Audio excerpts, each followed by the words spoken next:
La fin d'année 2021 et le début de l'année 2022 a été difficile pour Marie-Sophie Lacaro.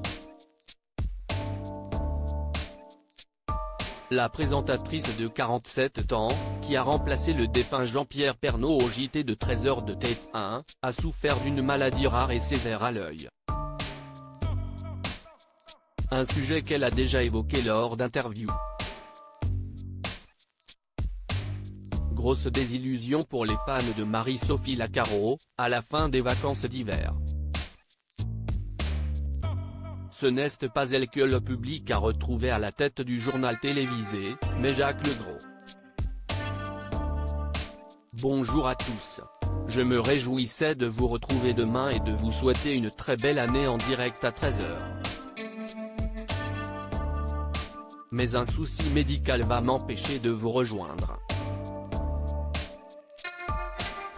Si est-il un problème ophtalmo, avait-elle confié sur Twitter, sans rentrer davantage dans les détails. Ce n'est qu'en février que le public a découvert qu'il s'agissait d'une infection rare et sévère qui nécessite un traitement lourd. Elle avait également précisé qu'elle devait porter des lunettes pour se protéger les yeux. Après plusieurs mois de convalescence, Marie-Sophie Lacaro a fait son retour à la télévision le 16 mai 2022. Pour l'occasion, elle s'était confiée aux Parisiens et en avait dit plus sur la maladie qui lui a rendu la vie dure. Ainsi, le public a appris qu'il s'agissait d'une kératite amibienne, une infection de la cornée par des amibes, des parasites présents dans l'eau du robinet. Il a fallu réhabituer mon œil à la lumière, le rééduquer.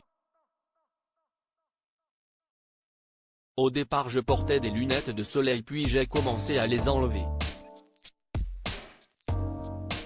Mon œil a repris ses habitudes avec une lumière environnante, avait-elle ajouté.